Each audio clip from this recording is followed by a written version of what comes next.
길을 따라 걸으면 이야기가 흐르고 하루를 따라 흐르면 마음에 시 한 줄 꽃처럼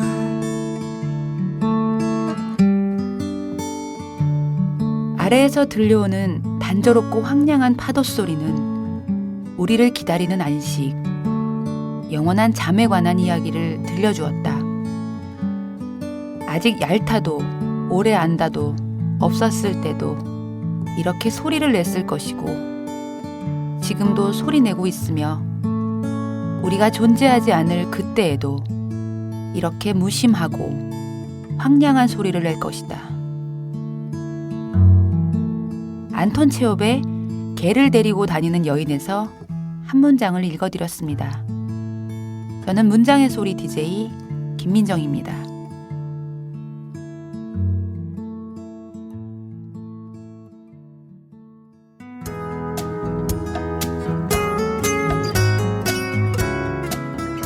이번 코너는 노크 없이 여는 방문의 후속 코너인데요.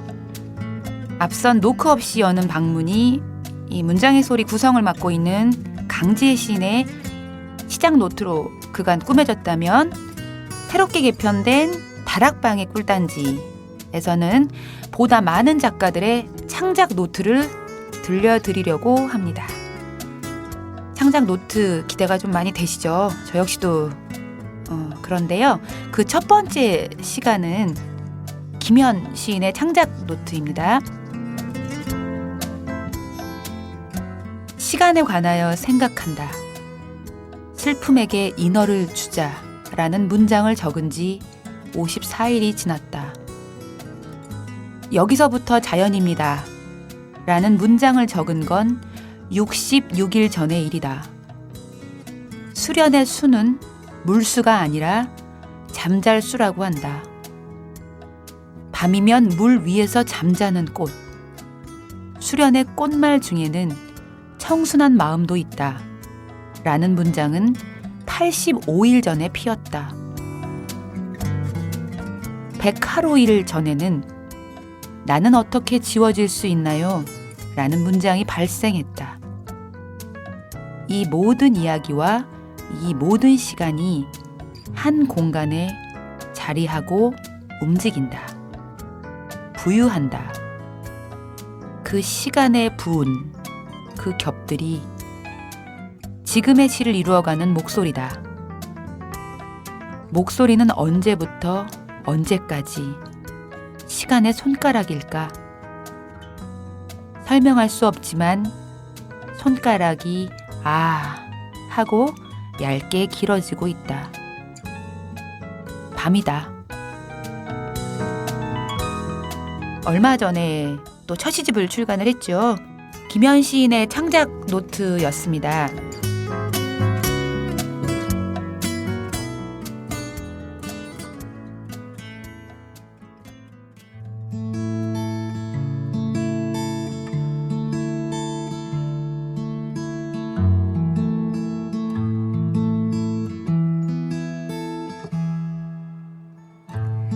길을 따라 걸으면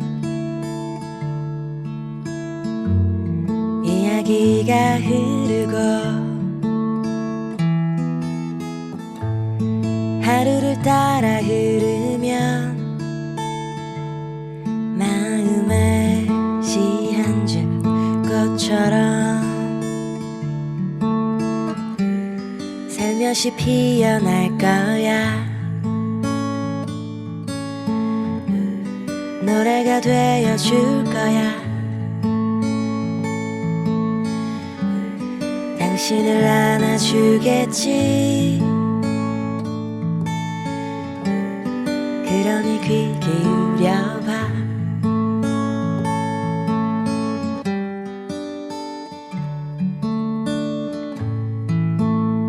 문장의 소리.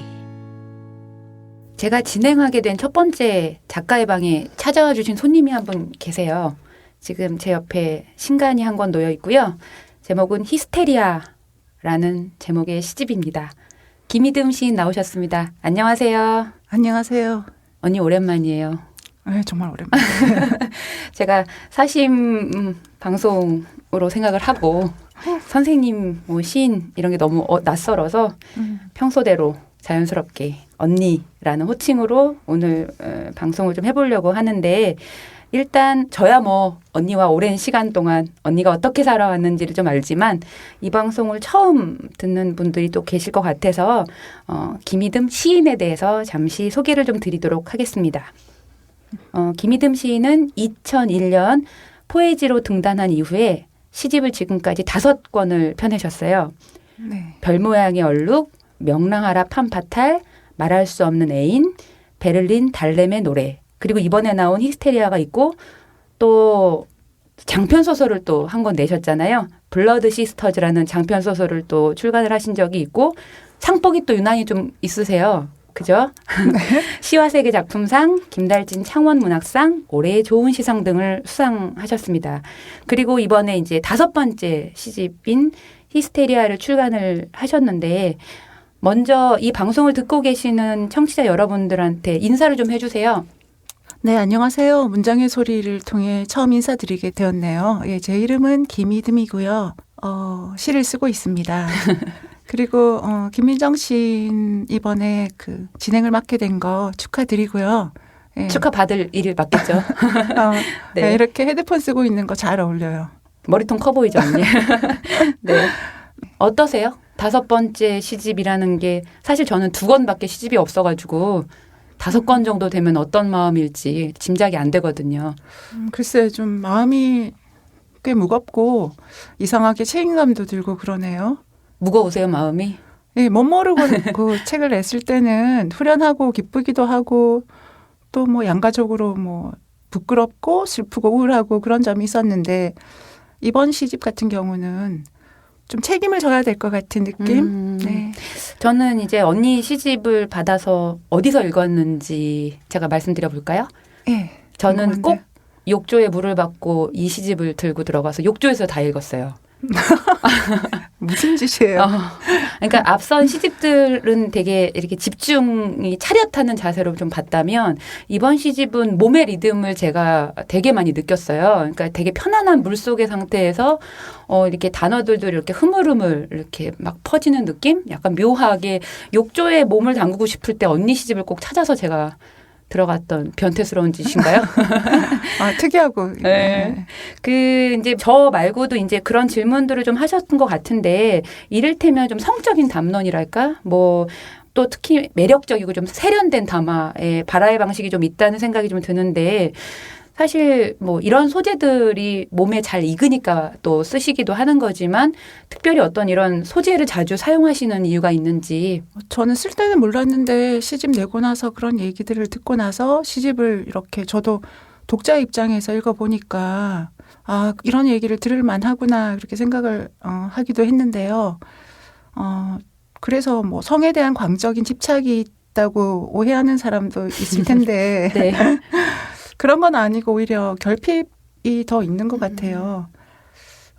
어떤 성적 담론의 소재를 쓰려는 기획이나 의도 뭐 그런 거는 제가 머리가 나빠서 그런 거 전혀 없고 특히 그런 건 또 이렇게 의도한다고 되는 게 아니니까. 네, 그러니까 가령 우리가 사진기 메고 이렇게 다니다가 셔틀이 이렇게 뭐 무작정 이렇게 누르다가 나중에 이제 보면은 어떤 일관성이 좀 느껴지고 아, 내 취향이 이런 거였네 이렇게 깨닫는 것처럼 뭐 사람에 대한 육체 특히 여성의 뭐 육체 에서 나오는 게 또 뭐 여성의 시니까 이해하고 잘 모르겠으니까 더 뭐 알아가려고 하는 그런 의도들, 그런 감정이 시로 좀 자연스럽게 나오지 않았나 생각이 들어요. 저도 이제 그런 얘기를 좀 듣는 사람 중에 하나인데 솔직하다, 뭐 도발적이다 이런 이야기를 사실 저희가 되게 습관처럼 많이 듣게 되는 편이잖아요. 네, 저보다 김민정 씨는 한술 더. 아니, 저는 시인의 삶을 지금 거의 포기한 삶이라면서. 근데 이제 이번 시집을 보면 사실 저는 솔직하고 도발적인 거는 뭐 기본이지만 약간 좀 묘하게 슬픈 정서도 좀 있었던 것 같아요. 그 솔직하고 도발적이다라는 질문을 받으시면 보통 뭐라고 대답들을 해주셨어요? 뭐 그런가 봅니다. 뭐 이렇게 얘기를 했던 것 같은데. 참 질문들을 빤한 질문들을 되게 많이 받게 되잖아요. 그쵸. 그렇죠. 예. 근데 이제 저보다 더 김민정 시인이 더 한 줄 더 뜨고 또 저보다 더 지금 어린 여성 시인들 같은 경우는 제가 봐도 엄청나다, 멋지다 이렇게 생각하는데 저는 그렇게까지는 아닌 것 같고 사실 시를 쓸 때는 뭐 지금 현실에서는 뭐 이렇게 길거리에서 노출하거나 뭐 이렇게 할 수 없지만 시라고 하는 그 세계 속으로 우리가 잠입해 들어가는 순간에는 거기는 경찰도 없고 뭐 감독관도 없고 문지기도 없고 뭐 그런 어떤 자기만의 세계니까 좀 뭔가 터트릴 수도 있고 또 무의식적으로 그냥 하고 싶은 어떤 세계를 만들어 가다 보니까 시가 좀 솔직할 수도 있고 또 도발적일 수도 있겠는데 사실 아침에 오다가 이제 이렇게 그게 반포대교인가? 이렇게 건너오는데 다리 난간에 막 펄럭펄럭거리는 포스터가 많이 붙어 있어서 보게 됐거든요. 근데 거기에 그 머라이어 캐리가 와가지고 방 안에서 뭐 공연을 하는 거 포스터가 수십 장이 있었거든요. 근데 거기는 이렇게 완전 누드 색깔 그 수영복을 입고 전신이 다 보일 정도의 그런 걸 이렇게 뭐 이렇게 백주대로에 걸어놓고도 아무 문제가 없잖아요. 그러니까 아주 상업적인 대중예술은 그거에 가능하고 그러니까 시라고 하는 이런 틀 속에서는 조금만 뭐 섹스에 대해서 얘기하거나 조금만 뭐 성에 대한 이야기들이 좀 노출이 될 때는 너무 과민하고 좀 너그럽지 않은 그런 게 뭔지 잘 모르겠어요. 네. 또 이번에 머라이어 캐리가 살을 되게 많이 빼가지고 네. 자신감이 넘치더라고요. 손도 이렇게 머리 위로 올려가지고. 네. 근데 생각해 보면, 그러니까 언니나 제가 했던 시기가 지금이 아니라 좀 됐잖아요. 네. 처음에는 아마 낯설었을 거라는 생각은 좀 들어요. 특히 네. 저보다 언니가 더 세셨죠. 저는 입만 살아가지고 그랬지만. 실제로는 정숙의 끝이지. 그러니까 이런 사람들이 뒤로 아무것도 없다고 또. 사실 저는 이번 시집이 앞부분부터 이제 읽다가 해설을 중심에 놓고 해설의 그 뒷부분은 두고 또 거꾸로 이렇게 시집을 읽고 여러 가지 방법으로 좀 읽어봤는데 그중에 이제 시골 창녀라는 시를 읽으면서 시인으로 살아가는 것이 과연 어떤 삶인가 무엇인가라는 생각을 되게 원초적으로 해보게 됐어요. 예, 저도 그런 생각을 하면서 시를 썼던 것 같기도 한데 그 시인으로 산다는 거는 다른 거는 없는 것 같아요. 한 가지 조건이라면 시를 계속 쓴다는 것. 그러면 아무래도 뭐 시라는 게 쓰다 보면 시스템에 순응하기보다는 좀 또는 뭐 편하게 살기보다는 좀 더 어려운 삶을 자발적으로 좀 선택하는 거고 그런 어떤 체념이나 버림받은 기분 그런 걸 감수해 나가는 거라고 생각을 하는데 이거 좀 우울한 얘기인가요? 네. 아니요, 그냥 저는 이 시가 좀 길잖아요. 네. 근데 이제 중간에 어떤 부분에서 턱 하고 왔냐면 내 마음의 기생은 어디서 왔는가가 사실 이게 시 안에 이렇게 진술되고 있지만 저한테 제 스스로 묻는 순간을 맞닥뜨리게 되더라고요. 그래서 이 시가 언니한테는 어떤 존재적인 것들을 다시 한번 생각하게끔 하는 시가 아니었는가. 네, 너무 잘 읽으셨는데. 네? 사실 뭐 시집이 벌써 5권이 있고 언니의 소설은 또 이제 뭐 여기서 사담이긴 하지만 그 소설 자체는 언니와 제가 인연이 있는 제가 또 만든 책이기도 해서 정말 제가 좋은 또 소설인데 별로 안 읽는 것 아니요, 같아요. 제가 많이 꼬드겼죠. 언니한테 가지고 있었던 이야기성이 너무 아까워서 소설을 한번 써보자라고 꼬드겼던 게 바로 저이기도 한데 언니한테 어떻게 시인의 그 촉이랄까? 시인이 되고자 하는 마음의 시작? 언제 그런 것들이 시작이 된 것 같으세요? 시인이 한번 되어보고 싶다는 생각은 저는 굉장히 늦게 했어요. 그냥 시를 읽고 뭐 가좀 그적거렸지만 처음 읽었던 시가 기억나세요? 처음 제가 외웠던 시는 제가 어릴 때 좀 일종의 결손 가정 그런 데서 이렇게 자랐는데 아버지 따라가지고 그 남탕에도 몇 번 갔었고요. 초등학교 때. 우와, 볼 거 다 봤겠네요, 언니. 근데 애석하게 기억이 안 나요. 네. 그리고 이발관에서 머리를 많이 깎았거든요. 초등학교 때. 이렇게 스포츠 남자처럼 머리처럼. 이렇게. 예. 전 키도 크고 그때 좀 남자애 같이 그래가지고 이렇게 깎고 다니고 했었는데 어느 날에 이제 아버지랑 4학년 여름 방학 때였던 것 같은데 이발관에 갔다가 아버지가 이발관 할아버지하고 바둑 두면서 소주 마시고 이럴 때 이제 제가 집에 들어가기는 싫고 해서 거기 허름한 그 의자에 앉아가지고 가자 이렇게 조르면서 그 흔한 말로 이발관에 있는 그 판넬된 시 있잖아요. 네네네. 돼지 그림도 그려져 있고 막 그런 예. 액자들이 많은 곳에 있는. 정지용 씨도 있고 막 그랬을 예. 텐데 거기는 그러니까 푸시킨의 삶이 그대를 속일지라도 하는 시가 있었거든요. 아, 이발관에. 예. 우와. 뭐 삶이 그대를 속일지라도 슬퍼하거나 놓여 말라 그런 시였는데 할 일 없으니까 이렇게 기대해서 그 시를 자꾸 보면서 뭐 어린 마음에 그 어떤 슬픔의 둑 같은 게 이렇게 탁 무너지는 그 뻐근한 느낌? 그러면서 시라는 건 되게 멋있는 거구나. 그런 생각을 했던 그거를 것 딱 같아요. 읽으셨을 때 시인지는 바로 알아보셨어요? 예, 그럼 그런 아. 이제 학교에서도 배운 게 있고 뭐 음. 아버지도 또 공부를 하신 분이니까. 예. 그러면 그래도 꽤 오래됐네요. 시를 읽고 그럼 직접 예. 쓰기 시작하신 지는 글쎄 아마 중학교 때도 문예부에서 뭐 상 받고 선생님 국어 선생님께서 되게 예뻐해가지고 계속 쓰고 그런 건 했었죠. 동문과를 원래 나오셨잖아요. 그러니까 네. 동문은 잘 맞으셨어요?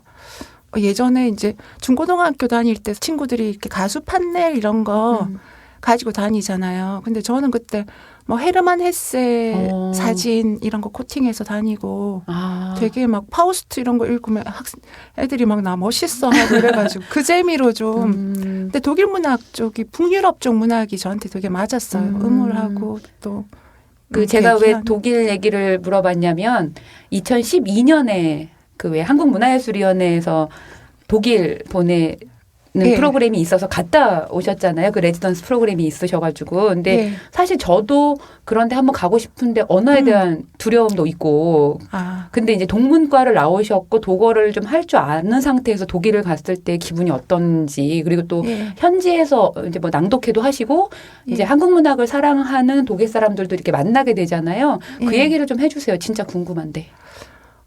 먼저 하고 싶은 얘기는 현지어를 하지 못해도 가면은 다 이렇게 통역해 주는 사람이 있고, 또 영어로 해도 다 이렇게 소통이 되는 곳이라 영어도 어렵잖아요. 잘하시면서. 네. 그 베를린에 갔을 때 제가, 가자마자 거기 있는 이제 뭐 학과장 이은정 교수님이라든지 거기 있는 교수님들하고 얘기를 하면서 그분들이 저를 되게 여기 좀 많이 쓰일 수 있는 사람이다 이렇게 생각을 하셨는지 뭐 강의도 많이 맡게 하시고 또 베를린 자유대학 한국학과 곧 이제 그 제가 간 그 다음 달인가 한국의 날 축제 뭐 이렇게 페스티벌 그러니까 한국어로 하는 연극 이런 것도 계획을 하고 계셨는데 연극 지도도 맡기시고 이렇게 해가지고 저는 사실 가면서는 뭐 최정래 선생님은 가서 연애도 많이 하고 막 여행도 많이 하고라는 친구들도 있고 그랬었는데 직접 하셨다는 게 아니고 예. 권했다. 예, 권유를 많이 네. 받았어요. 그래서 네. 저 결심 많이 하고 클럽도 어디가 좋은지 물이 좋은지 핫한데 이렇게 적어준 사람도 있고 해서 가지고 갔었는데 실제로는 여행 거의 전혀 못했고 허수경 선생님 댁에 가서 며칠 지낸 거 그 오기 전주에 뮌헨 가서 이제 좀 돌아본 그 정도였고 나머지는 거기 거의 매일 나가가지고 학생들 논문도 봐주고 우와. 예, 뭐 도서관 거의 학교 멘사라고 식당에서 밥 먹고 도서관에서 2시간 정도 독일어 책 보고 또 학생들하고 같이 뭐 놀러 가고 예. 그런 식으로 해서 제가 자전거 타고 이제 출퇴근 이런 걸 했었는데 게스트하우스에서 학교까지 하루는 넘어져서 좀 다쳐서 학교를 안 갔는데 거기에 이제 사물을 보던 그 독일인 여성이 어디 갔냐고 왜 안 나오냐고. 전화해가지고 김희든 왜 안 나오냐고 다 지금 기다리고 있다고 그래서 제가 전화를 끊고 생각하니까 내가 직원도 아니고 거기 월급 받는 것도 아닌데 지금 파견 작가로 와가지고 뭐라고 했지 그랬었거든요. 근데 이제 제가 오기 얼마 전에 이제 그쪽에 독일에 있는 뭐 좀 좋은 예술가들하고 또 학교 관계하시는 분 초청해가지고 그 한국학과 학과장님 댁에서 이렇게 뭐 은촛대 뭐 은그릇 해가지고 2-3시간 코스로 하는 식사 있잖아요. 초대받아서 가서 막 한국에서 온 작가, 오래 온 작가 너무 좋다고 막 칭찬 많이 해주시고. 그 네. 언니의 시를 독일어로도 번역이 되어 예, 있잖아요. 예. 그거를 이렇게 직접 낭송도 독일어로 하셨어요? 예, 낭송도 하고 강의도 하고. 어떤 그 독일 그걸 듣는 예. 청중들의 반응이 어땠는지. 한국 시가 좀 뭐 이념에 대해서 또 분단에 대해서 그렇게 많이 노래할 거라고 생각을 하고 있었던 친구들이 예, 좀 의외다. 예. 호기심 많이 가지고. 근데 저는 그런 게 궁금했어요. 왜냐하면 제 시는 사실 누군가 번역을 하면 이게 잘된 번역인지 안 돼 잘 모르잖아요. 근데 예. 특히나 독일어를 하셨는데 언니 시를 독일어로 번역된 걸 봤을 때 많이 손해가 보이지는 않았는지 근데 잘 됐는지. 예, 지금 성함이 갑자기 안 떠오르는데 강정화 선생님인가 그분이 이제 한국어도 잘하시고 독일에 또 어린 시절에 가서 살았던 번역가라 번역을 잘해 주셨는데 번역된 작품을 보면서 오히려 저는 한국어로 쓴 거보다 번역 과정을 거치면서 좀 더 약간의 이질감이 생기면서 좀 더 아름다운 느낌을 받아서 되게 고마워했었거든요. 민정시인 작품도 아마 번역을 하면 더 모던하고 좀 더 낯선 느낌이 더 생겨서 좋을 것 같아요. 근데 저는 이 실질적인 욕이 번역이 잘 안 돼가지고 그 맛이 잘 안 살아서 제가 농담으로 욕은 좀 미당 선생보다 더 번역하기 어렵다고. 예, 그런 제가 것도 한국식이 어떤 그 부위를 나타내는 욕을 많이 하잖아요. 그게 번역이 쉽지가 않은가 보더라고요. 여러분들이 포기하신 적이 저한테 반려하신 적이 있어가지고. 근데 이제 독일어로 직접 또 하시기도 네. 하니까 저는 좀 궁금했었는데 독일에 계시는 동안에 왜 아까 허수경 시인도 얘기를 했었는데 집에 가서 며칠 계신 예. 거잖아요. 잘해주죠. 아, 정말 눈물겹게 잘해 주셔가지고 그 집에 잠깐 갔던 신용목 시인은 예. 밤새 김밥을 싸줘가지고 그 다음날 아침에 김밥을 독일에서 이제 한국식 김밥을 받아가지고 나와가지고 너무 감동을 받았다고 하더라고요. 저는 약간 더 많은 은혜를 입었는데 네. 저도 또 나오기 전날 이제 눈을 비비면서 이제 손님 방에서 1층 식당으로 내려가는데 냄새가 뭐 고소한 냄새가 진동을 해서 보니까 허수경 선배가 이렇게 칸칸이 이렇게 찬압을 한국식 찬압에다가 세상에. 예, 뭐 쇠고기 조림부터 해서 뭐 볶음 이것저것 쫙 다 칸칸이 만들어 주셔서 제가 무거워서 안 가져간다고 김치 냄새 나서 싫다고 막 이렇게 하면서 했었어요. 제가 보기에 문단이 아니고서는 이런 식의 관계가 사실 만들어지기 되게 어렵잖아요.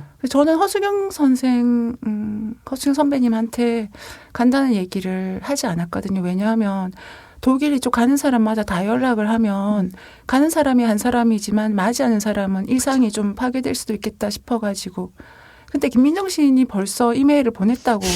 그래서 제가 독일에 도착하자마자 허수경 선배가 몇 번이나 계속 언제 오냐, 왜 안 오냐, 막 기차는 이렇게 끊으면 되는데 막 그래가지고. 예. 아니 저는 감사합니다. 되게, 챙겨줘서. 그게 아니라 또 진주가 고향이신 또 두 분이잖아요. 그리고 이제 허수경 언니가 한국에 나와 있을 때도 이제 서로 만난 적도 있고 그런데 저는 제가 해외에 나갔다고 이렇게 생각을 하면 네. 누군가 아는 누군가의 집에 불이 켜져 있는 곳으로 갈 수 있다면 네. 그것만한 든든함이 없을 것 같은 거예요. 그래서 네. 떠난다는 얘기 들었을 때 해줄 수 있는 일이 아무것도 없어서 그 불켠 집을 좀 안내하고 싶은 마음이 좀 있어가지고 오지랖을 떨었죠, 제가. 네, 제가 베를린에서 한 학기 생활하면서 제일 좋았던 기억이 허수경 선배하고 같이 선배님이 만들어주는 밥 먹고 같이 이렇게 보리밭길 산책하고 뭐 토마토 이렇게 모종 그런 거 사고 예, 그랬던 기억이라 이번에 이제 다음 호부턴가 현대시학의 시인보를 연재하기로 했는데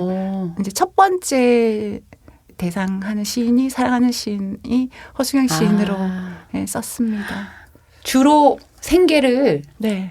뭘로 하시죠? 시간 강사도 하고요. 또 여기 나오면 지금 출연료도 나오는 걸로 알고 있는데. 주로 강의를 많이 네. 하시잖아요. 그 학생들한테 가장 많이 강조한다고 해야 될까? 어떤 거가 가장 중요하다고 수업을 하실 때 말씀하시는 것 같으세요? 제가 지금 10년 훌쩍 넘게 시간 강사 일을 하고 있고 여기저기 학교를 쫓아다니는데 사실 제가 가르치는 것은 뭐 문학 이해라든지 뭐 글쓰기라든지 뭐 이런 교양 과목이라 체육과 학생들이 이렇게 유니폼 입고 들어와서 엎어져 자기도 하고 네. 네, 그런 친구들에게 문학에 대해서 그냥 전반적인 이야기들, 좋은 작품 이야기하고 텍스트, 제가 좋아하는 텍스트들 소개하는 그런 과목들을 진행하고 있는데 지난 1학기는 순천대 대학원 문창과 강의에서 이제 뭐 화평도 하고 또 뭐 80년대 시인부터 해서 이렇게 쭉 예. 이렇게 시인들 소개도 하고 작품도 읽어가고 서로 또 분석도 하고 이런 작업들을 했는데요. 그리고 또 문치문화원 사이에서도 제가 방학 때 이렇게 특강을 정말 해서, 네. 전국구시구만요. 예. 그죠? 그렇게 할 때 네. 항상 하는 얘기는 저도 사실 시를 잘 못 쓰니까 좋은 작품을 일단 좀 선정해서 많이 읽게 하고 많이 이제 권하시는구나. 예. 그리고 시집을 안 사면 제가 막 혼내요. 제 시집을 사라 한 적은 없는데 뭐 민정시인 시집도 그렇고 뭐 김경주 시인 시집도 그렇고 뭐 누구누구 시집들 사서 꼭 읽어라고 하고 검사하고 매일매일 시 조금씩 쓰게 매일매일 숨 쉬고 밥 먹는 것처럼 시를 쓰게 해서 또 시 분량만큼 꼭 가져오게 하고 제출하지 않는 사람은 또 남겨서 왜 무슨 문제가 있어서 못 쓰냐. 정작 저도 못 쓰지만 닥달하고 이런 식으로. 좋은 선생님이시네요. 아, 그래요? 열정과 애정이 너무나 넘치시는 사실 학생들을 가르친다는 게 사실 전 너무나 어려운 일 같더라고요. 그러니까 아이들의 영향이 그만큼 스펀지처럼 빨아들이는 것도 많지만 또 뱉어내는 것도 많고 그럴 때 상처받는 일도 되게 많고 근데 주로 시를 쓰고 아이들을 가르치고 이제 그것만 하더라도 되게 일상이 빡빡한데 사실 저는 이런 질문을 드리면서도 좀 죄송한 게 저도 이런 질문을 받으면 할 말이 없는데 주로 취미가 뭐예요, 언니는? 뭘 즐겨 하시는 게, 뭘 하면 재미있으신 게 있으세요, 혹시? 저는 딱히 잘하는 게 없어요, 솔직히. 근데 이것저것 그냥 중간쯤만 하고 특별히 잘하는 것도 없고. 그러니까 재밌어 하는 일. 제가 좀 어디를 이렇게 뭐 이번에도 아버지 간병하고 이렇게 나와가지고 좀 괜찮으셔 나와가지고는 이렇게 좀 많이 걸어요. 좀 힘들 때도 이렇게 좀 많이 터벅터벅 걷는 편인데 걷다가 버스 정류소에서 이렇게 서서 좀 약간 한량한 차 빈자리가 있는 버스가 지나가면 타요. 무작정. 네, 무작정 타고 그 버스가 이렇게 가는데 쭉 뭐 끝까지 갈 때도 있고 중간에 내릴 거라도 길이라도 해서 거기에 이제 좀 약간 낯선 세계에 도착한 것 같은 기분이잖아요. 그러면은 뭐 어떤 때 밥도 사 먹고 뭐 떡볶이도 먹고 이렇게 우두커니 앉아서 지나가는 사람들 구경하고 예, 뭐 그러는 거 잘하는 것 같아. 자주 그렇게 해보고 싶다. 베를린에서 좀 많이 했고요. 아니 그러니까 사실은 저는 누군가 재밌는 일을 찾아야지 열심히 좀 살 수 있다고 해서 백지 써보래요. 어떤 한 소설가가 저한테 너무 사는 게 힘들어 하니까. 근데 재밌는 일이 한 개도 없는 거예요. 쓸 게. 네. 지금 고양이 재밌게 키우고 있잖아요. 그거는 의무죠. 근데 그렇게 낯선 곳에 던져졌을 때의 기분은 살게 하니까, 걷게 하고 먹게 하니까. 예. 이 세계를 좀 벗어나서 굉장히 이제 다른 세계로 온 듯한 느낌. 예. 그런 것으로 좀 환기를 하는 것 같아요. 그냥 걸으면서도 언니는 시를 쓰고 있는 거네요. 책도 읽고 음악도 듣고 예, 그렇게 하면 버스에서 책도 좋다. 읽고. 그거 되게 좋은 방법 되게 같아요. 저한테 뭐 수영도 하고 요가도 하고 뭐 그렇게 몸매 비결. 기타도 좀 많이 배우고 하라고 그러는데 네. 저는 너무 선천적으로 게으르고 좋게 말하면 낙천적이라 뭐 굳이 막 이러면서 아내도 그 정도 유지하는데 그러니까 이제 시집 때문에 언니를 사실 만난 거기도 한데 좀 사담이 좀 길었는데 제가 좋아하는 시와 또 시인 본인이 또 이 시집 안에서 좋아하는 시가 좀 다를 거라고 생각이 드는데 오늘 이 청취자들을 위해서 한 편 언니의 목소리로 좀 낭독을 해주셨으면 좋겠어요. 골라 오셨는지. 제 시가 좀 긴 시가 많고 또 제가 좀 그런 시를 좋아하는데 오늘은 시간도 그렇고 하니까 시집 조금 앞부분에 있는 시 중에서 파수라고 하는 시를 읽어보겠습니다. 파수. 윗입술 아랫입술 아귀가 맞는 네 말 뭐하러 다시 돌아왔니. 우리는 불판 앞에서 소주를 마신다. 끝끝내 벌어지지 않는 조개를 불판 위에서 젓가락으로 집어올려 억지로 벌릴 때 난 이미 죽었음을 과묵하게 받아들여야 했다. 어둠이 오면 밝아지는 너, 주변이 잠잠해지는 순간에 깨어나는 너, 시련이나 고통을 환대하는 너는 평범하다. 번복 없이 꽃잎들은 피고 다툼 없이 나뭇잎이 제자리에서 자라는 신비로 말미암아 우리의 엄살과 내숭은 아기가 맞다. 나보다 더 아프고 병든 사람이 다가오지 못하게 의자를 지킨다. 희소성이 중요하다. 떠난 이나 죽은 이는 돌아오지 못하게 가능한 빨리 묻거나 태워야 한다. 이제 자신보다 무능력한 사람들만 들어오게끔 이 구역의 출입을 통제한다. 떠났다 돌아오면 뭔가 달라져 있을 줄 알았어. 근데 뭐하러 돌아왔니? 모든 기억과 모든 추억은 실수로 귀결된다. 늙고 병든 이민자들이 돌아오지 못하는 게 아니다. 돌아오지 않는 거다. 죽은 이들도 돌아올 수 있지만 안 오는 거다. 쓸데없고 주체할 수 없는 능력 때문에. 겸연 좁고 무한하고 폐가 될까봐 내 방을 노크할 수 없는 거다.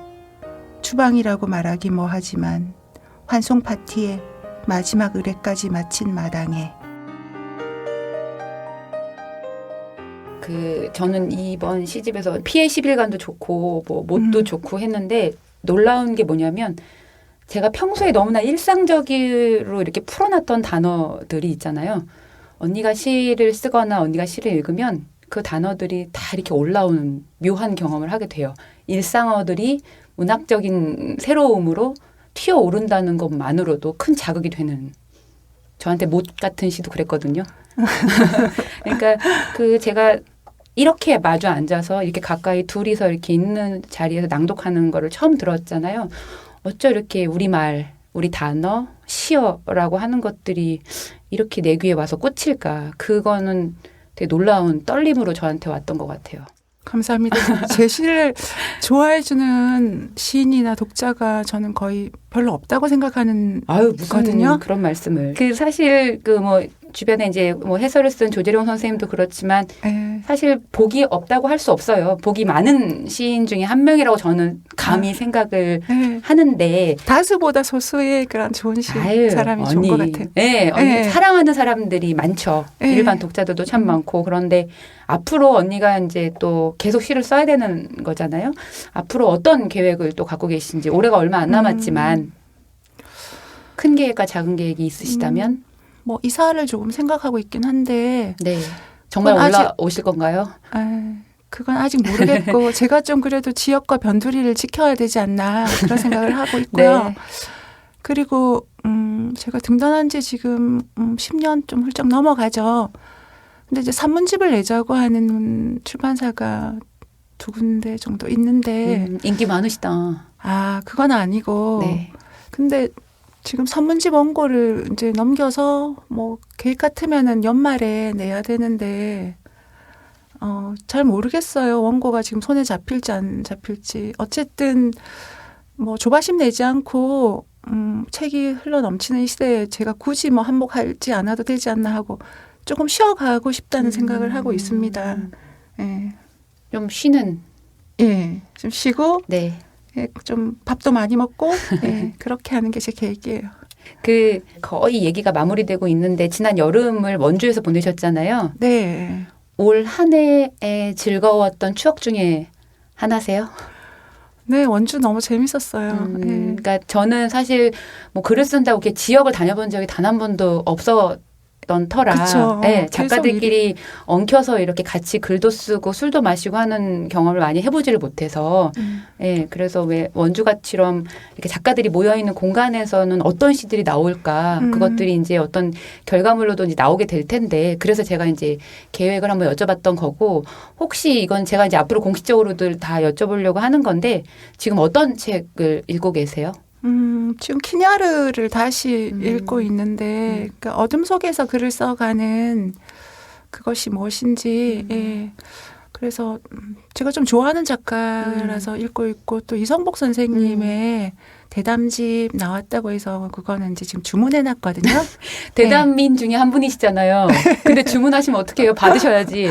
보내주실런지 모르겠어요. 전화해서 냉큼 내놓으라고 하세요. 이성복 선생님 산문 되게 기대돼요. 좋아해요. 네네. 제가 다 읽은 1인으로 보자면 떨려요. 떨림이 강하게 있죠. 그 마지막으로 이 청취자 여러분들한테 한 말씀.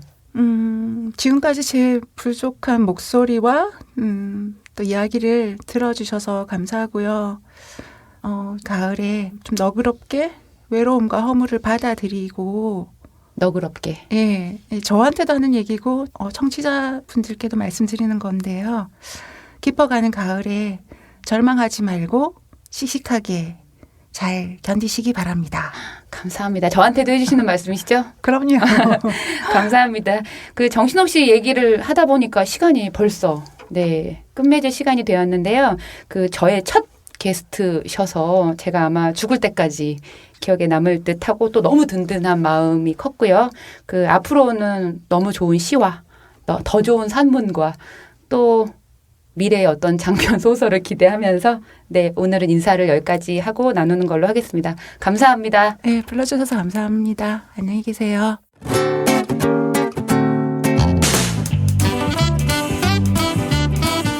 이번 코너는 지금 이대로도 좋아요의 정체성을 그대로 물려받은 순서입니다. 제가 임의로 붙여봤는데요. 작가의 방에 이어 사랑방의 꿈단지라는 이름을 붙여봤습니다. 다양한 분야에서 맹활약 중인 문화예술인을 모시고 즐거운 이야기를 나누는 시간입니다. 오늘 사랑방에는 어떤 손님이 찾아주셨을까요? 자, 우리 작가가 프로필을 좀 준비를 했는데요. 제가 일단 꼼꼼하게 읽어드리겠습니다. 이분은 하와이 한국문화교류 이벤트 코디네이터 겸 코끼리 플레이트의 오너 셰프 겸 하와이안 밴드 마푸키키의 멤버라는군요. 자, 이동건 씨 나와주셨습니다. 안녕하세요. 안녕하세요. 아우, 저 읽다 죽는 줄 알았어요. 실수하면 안 될 것 같은데 너무 생소해가지고. 네. 그 하와이 한국문화교류 이벤트 코디네이터는 뭐 하는 거예요? 제가 하와이에 있으면서 이제 친해진 뭐 뮤지션이나 아티스트들 하고 이제 같이 일을 해서 한국에서 뭐 하와이 관련 음악 그런 콘서트나 뭐 워크숍이나 훌라 워크숍 뭐 공연들 그런 거 이제 기획하는 일을 하고 있습니다. 하와이를 그러면 모르면은 절대로 할 수 없는 일이잖아요. 거주를 꽤 오래 하셨나 보다. 그렇지도 않아요. 한 4년 했나? 4년 정도 했어요. 하와이에. 언제 사셨었던 거예요? 2008년에 가서요. 2012년까지 있었나? 2012년. 그럼 다 커서 간 거시네요? 네, 그렇죠. 예. 네. 아니 그래가지고 제가 이력을 보다가 그럼 네. 코끼리 플레이트의 오너 셰프라고 하시면 이 코끼리 플레이트는 식당이겠네요? 네, 하와이 음식점입니다. 그러면 직접 요리 다 하세요? 네, 저랑 이제 제 처랑 같이 운영을 하는데요. 네. 그럼 뭐 메뉴 같은 거 이제 제가 만들고 같이 요리하고 그러고 있습니다. 하와이에 특별한 요리가 따로 있나요? 하와이에 전통적인 요리가 있긴 한데 그거는 사실은 좀 약간 일반 보통 사람들 입맛이 안 맞을 수가 있고요. 하와이가 워낙에 이제 많은 문화들이 섞여 있으니까 네네. 그 뭐 아시아 문화, 뭐 서양의 문화들 그런 요리들이 퓨전 요리들이 굉장히 많아요. 그래서 일본식도 같기도 하고 한국식 같기도 하고 뭐 그렇게 그런 것들이 굉장히 많죠. 그럼 이 위치가 어디께요? 동네만? 여기가 서교동이요. 한번 가봐야겠어요. 네, 네. 네. 그리고 또 하와이안 밴드 마푸키키의 네. 멤버라고 하시는데 담당하시는 악기가 저는 여기서 우쿨렐레하고 노래하고 노래도 훌라춤도 추고 뭐 이렇게 춤도 추세요? 지금 보이지 않으셔서 그렇지만 약간 야구 선수 장타자의 몸을 갖고 계셔가지고 네? 다행인데 그런 씨름 선수를 하셔가지고 그거 아무나 못해요. 타고나기 그렇게 타고나기가 얼마나 어려운데 저는 약간 야구 선수 중에서도 이렇게 유격수 이런 게 아니라 포수나 네, 그런 느낌이 있고 되게 동안의 외모를 갖고 감사합니다. 계셔가지고 인상이 너무 좋으시는데 이렇게 많은 일들을 지금 어쨌든 보면 되게 활발하게 하고 계시잖아요. 네. 그럼 보통 하루를 어떻게 보내세요? 사실 뭐 타이틀이 많긴 한데요. 이거를 뭐 매일같이 하진 않고요. 식당은 매일 문을 여실 거잖아요. 식당은 매일 여니까 거의 요즘에 일과가 아침에 일어나서 장 보고 식당 문 뭐 열고 그리고 잠깐 식당 쉬는 시간에 밴드 합주하고 뭐 돌아와서 뭐 또 식당 하고 문 닫고 집에 가서 뭐 맥주 마시고 뭐 비디오 게임 하고 이렇게 행복한 삶을 지금 네. 우리들이 지금 바라는 자영업을 되게 가게에 손님은 많나요? 사실 그렇게 아직까지는 오픈한 지가 이제 2달 넘어서요. 얼마 안 됐구나. 예, 네. 오늘 많이 홍보를 하세요. 예. 하와이 음식은 또 이렇게 식당은 또 제가 오늘 또 처음 들어봐가지고 네. 그 마푸키키가 하와이 말인가 봐요. 예, 원래는 저희가 다 마포구에 살아가지고 마포구 와이키키 해가지고 마포키키를 하자 했는데 주변에서 왜 이렇게 이름을 촌스럽게 하느냐 해서 좀 뭔가 새로 낸 게 없느냐. 그래서 제가 이제 하와이 사전을 뒤져봤어요. 하와이 사전이 따로 있나요? 네, 하와이어 사전이 너무 있어요. 갖고 싶다. 제가 봤더니 마포 비슷하게 마푸라는 게 향기라는 뜻이 있고요. 키키가 이제 동사 쏘다라는 뜻이거든요. 향기를 쏘는 향기를 쏘는 그 뜻으로 해서 마푸키키라고 이름을 짓게 실제로 됐습니다. 향기를 쏘시는 것 같으세요? 잘 모르겠습니다. 그러면은 뭐 공연도 좀 하시고 앨범도 좀 뭐 이런 것들을 계속 준비하고 네. 계시나요? 예, 6월 17일 날 저희가 첫 번째 앨범이 발매가 됐어요. 정규 앨범 발매됐고요. 몰라서 죄송해요. 아니, 괜찮습니다. 사실 네. 잘 몰라요. 네. 그 공연도 여러 군데 뭐 페스티벌도 다니고 뭐 라디오 방송도 출연하고 했었는데요. 그 아무래도 이제 저희가 워낙에 하와이색을 너무 짙게 이제 풍기는 밴드다 보니까 여름이 이제 거의 다 갔잖아요. 그쵸. 그래서 이제 조금씩 잦아지고 있어요. 여름에 그러면 혹시 직접 이렇게 훌라춤도 추시고 그러셨나요? 네, 공연 때마다 제가 한 곡씩 추고요. 그리고 제 여동생이 또 훌라 팀을 전문적으로 꾸리고 있어요. 훌라 팀이라는 것도 있어서 훌라 공연을 댄스 팀이 있어요. 원래는 이제 자기들끼리 취미로 이제 하려고 모였는데 워낙에 잘해서 저희 공연 때 이제 불렀죠. 그래서 이제 그때부터 거의 뭐 이제 저희하고 같이 공연을 다니고 있습니다. 혹시 그 옷은 어떻게 아래를 옷은 어떻게 다 입으시는지? 이렇게 뭐 그냥 훌라 치마 같은 게 있어요. 파우 스커트라고요. 네. 천으로 된 치마. 저희가 항상 훌라 걸 생각하면은 뭐 코코넛 브라에다가 이렇게 꽃술 같은. 네, 근데 그건 굉장히 네. 전통적인 복장이고 그냥 이제 천으로 된 알록달록한 그런. 그럼 하와이의 문화를 알고 싶다 하면 네. 이동걸 씨한테 바로 전화하면 되겠군요. 가장 핫한. 그렇죠. 코끼리 플레이트로 오시면 되죠. 그 아까 이제 그 밴드에서 맡고 계신 게 보컬과 우쿨렐레라고 하셨는데 네. 사실 우쿨렐레가 요즘 되게 많이 이제 대중화가 되기도 했지만 네. 좀 되게 낯설었단 말이죠. 예. 이 매력이랄까 처음에 어떻게 이제 우쿨렐레를 하시게 되셨는지. 사실 우쿨렐레가 한국에 이제 소개된 게 거의 70년대라고 그러더라고요. 그럼 그때 소개가 한참 됐다가 완전 소강됐다가. 예, 그래서 제가 한 번은 다니다가 보니까 제가 태어난 1976년도에 만들어진 우쿨렐레를 제가 발견하고 이게 굉장히 오래됐구나라는 생각을 했어요. 한국 브랜드가. 76년에 직접 여기 한국에도 그게 있었던 거예요? 예, 있었더라고요. 만드는 회사가 있었더라고요. 회사 자체가요? 예, 그때 물어보니까 어른들한테 물어보니까 그때 이제 뭐 한참 이제 사회적인 분위기가 좀 그랬으니까 통제가 많이 되고 했을 때 대학생들이 기타 들고 이제 산에 가는 걸 금지를 시켰대요. 그때 이제 우쿨렐레를 가방에 넣고 가기도 하고 그랬다 그러더라고요. 다 누리긴 누렸어요. 그죠? 그러고 보면. 네. 그래서 아무튼 저는 우쿨렐레를 한 2008년도에 사실 처음 접했는데요. 그때 아무 생각 없이 그냥 뭔가 악기를 배워보고 싶다는 마음에 가서 집어온 게 그냥 우쿨렐레였어요. 그 하와이에 유학을 하시게 된 거잖아요. 네, 그 전까지는 인디애나주에서 제가 한 9년 동안 있었어요. 그냥 미국 통이시구만. 원래 그러면 전공이 무엇? 언론학이요. 언론학. 언론 하시다가 지금. 예, 방송 제작 같은 거 이제 학부 때 하고요. 석사 때부터 이제 언론학으로 넘어가서 박사하러 이제 하와이로 이제 갔던 거거든요. 부모님이 그냥 그런 거 하라고 돈 보내고 다 유학시켰는데 갑자기 때려치고 보니까 우쿨렐레 한다고 하니까 그 매력이 뭔 것 같으세요? 이 작은 악기에서 빚어내는 매력이. 사실 악기가 작기 때문에 배우기도 쉽고 손이 자주 가는 것에 대한 매력은 사실 뭐 다 아실 것 같고 제가 느낀 거는 굉장히 사회적인 그 도구로서 굉장히 좋은 것 같아요. 이게 매력이 있는 것 같아요. 이게 사회적인 도구. 네, 이게 기타를 메고 다니는 것도 사실 불편하고 한데 이건 작기 때문에 악기가 이게 몇 킬로그램 정도 돼요? 킬로라고 그렇게 하기도 좀 약간 큰 바이올린 같죠. 예. 네. 그래서 아무데나 가면은 배우기도 쉽고 누구에게 알려주기 쉽기 때문에 굉장히 사람들하고 어울려서 같이 놀 수 있는 도구로 굉장히 좋은 것 같아요. 그래서 배우기가 쉬워요. 굉장히 기타보다 쉽나요? 예, 줄이 4개밖에 없기 때문에 네. 코드도 뭐 손가락 하나만 사용하면 어떤 코드가 만들어지고 그런 게 쉽게 배울 수가 있습니다. 그 제가 못 들어서 죄송한데 네. 앨범이 6월 17일 날 나왔다고 네, 네. 말씀을 하셨는데 예. 그 앨범이 쉘리 훌라라는 예. 제목이었던 걸로 제가 조사해 보니까 그런데 그 앨범에 대한 소개를 좀 해주세요. 지금 입고 계신 티셔츠도 알로하 셔츠인데. 그러네. 오늘 그렇네요. 네, 저한테 지금 알로하만 보이니까. 예. 앨범은 총 11곡이 들어있는데요. 그중에 6곡은 저희 오리지널 한글로 된 곡들이고 5곡은 이제 하와이에 원래 있는 곡들을 저희가 커버한 곡이 됩니다. 원래 하와이 노래를. 네네.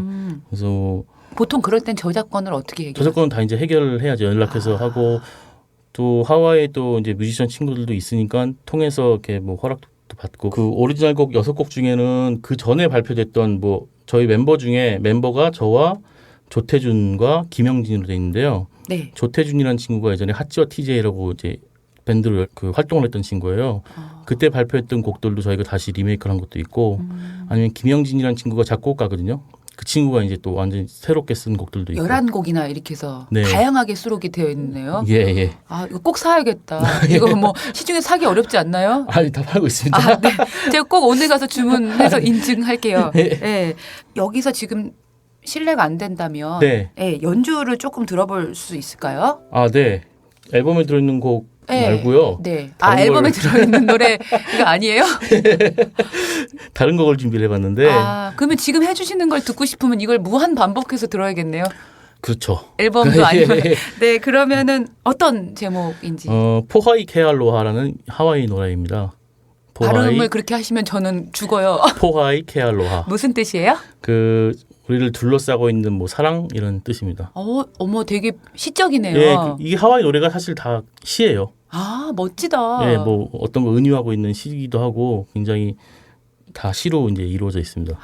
네. 그러면 제가 한번 열심히 들어보도록 하겠습니다. 네.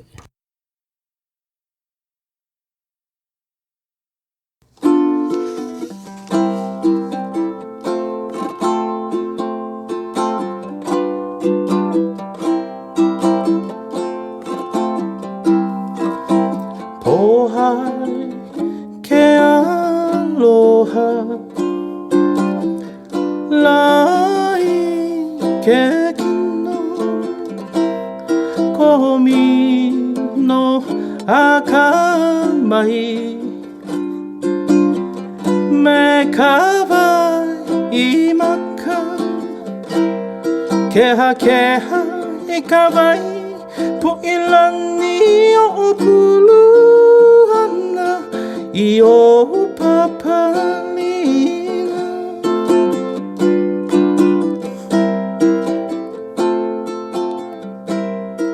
칼레 마이야 케아 헤킬리 이케알로 오나 쿠무하 에콜로 카말란니 카마노이 카마이키 카호메 혼나 알리 홀로카이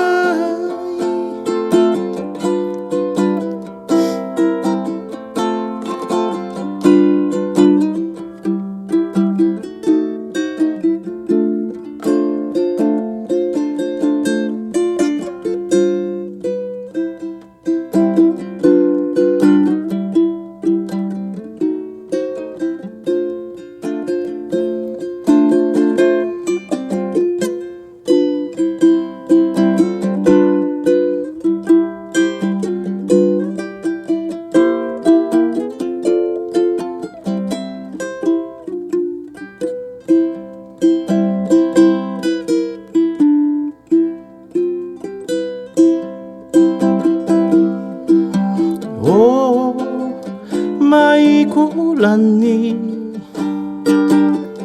레로 게오마위 이마 나이야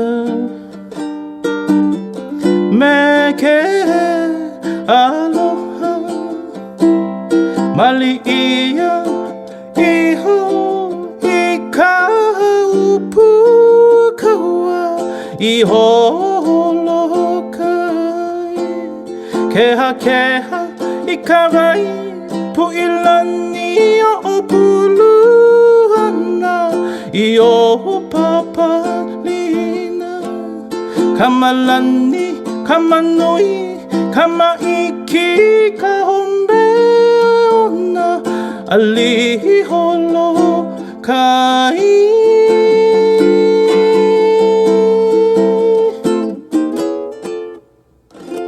우와, 세상에. 저 완전 저를 위해서 불러주시는 것처럼 단독으로 들었잖아요. 아 너무 떨어서 아니요. 너무 좋은데 약간 반복되는 듯한 느낌이 있긴 하지만 묘하게 또 우울함도 있네요. 예 이상하게 하와이 노래가 좀 굉장히 빨라도 네. 뭔가가 좀 그렇게 신나지가 않아요. 뭔가 어딘가가 좀 같아요. 참나. 예, 밝은 언어를 해도 되게 이 폐부에 약간 슬픈 거를 잊어버리지 말라라는 네. 예, 그런 느낌이 좀 있어서 너무 잘 들었는데 네, 감사합니다. 네네 저희가 또 시간이 또 네. 예, 오늘 또 이제 좀 마무리를 해야 될 것 같고 다음 주에 다행히 또 야, 뵐 수 있어서 제가 좀 궁금한 것들을 조금 더 많이 모아가지고 예. 다음 시간에 더 많이 예, 여쭤보는 걸로 오늘 시간을 마치도록 하겠습니다. 예, 알겠습니다. 감사합니다. 네, 감사합니다. 네.